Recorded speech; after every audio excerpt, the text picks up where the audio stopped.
Anak sa usa sa mga City Hall employees nga nagpositibo sa COVID-19, nagpositibo sab sa coronavirus. Samtang laing senior citizen nga taga Lapu-lapu City ang labing uwahing natakbuyan sa virus. Si Luan meron din sa exclusive report.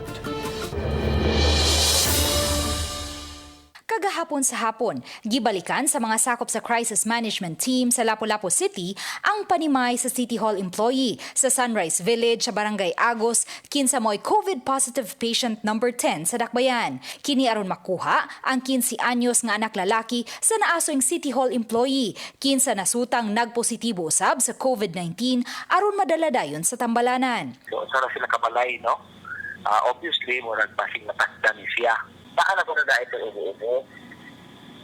Kadang panahon ba? Panahon. Anak. Pero hindi ko upo nga. Kagal-kal na alam ko siya.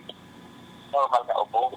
Samtang laing 62 anyos nga babay nga taga Sitio Gabi, Barangay Gunob ang nagpositibo usab sa COVID-19. Mipahigayo na og disinfectioning sa dapit o gi-lockdown na ang mga panimay sa senior citizen nga pasyente. Ang atong i-lockdown na lang karon kaning sa Sitio Gabi na lang sa Gunob kay ang usa na-lockdown naman atong Sunrise Phase 4. Usa na lang atong kuhaon na lang itong punta ka patient na ito nadalo sa ARC. Matod sa crisis manager sa Lapu-lapu City na Jelba na siya, dili lang kutob sa disinfection o pag-lockdown sa mga giilang red zone ang ilang gihimo. Regular nilang gisusi ang kahimtang o panginahanglan sa mga apektadong residente. Sa miaging adlaw, gipadad-an nila sa mga panginahanglan ang mga residente nga apektado sa gipahigayong lockdown sa pipila ka mga dapit sa Sitio Agos Gamay ug sa Sunrise Village sa Barangay Agos ug sa Sitio Masiwa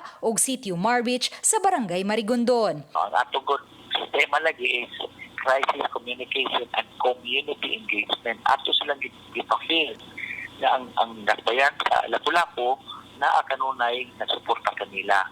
Ato sila giadto doon ay mga request ug tambal.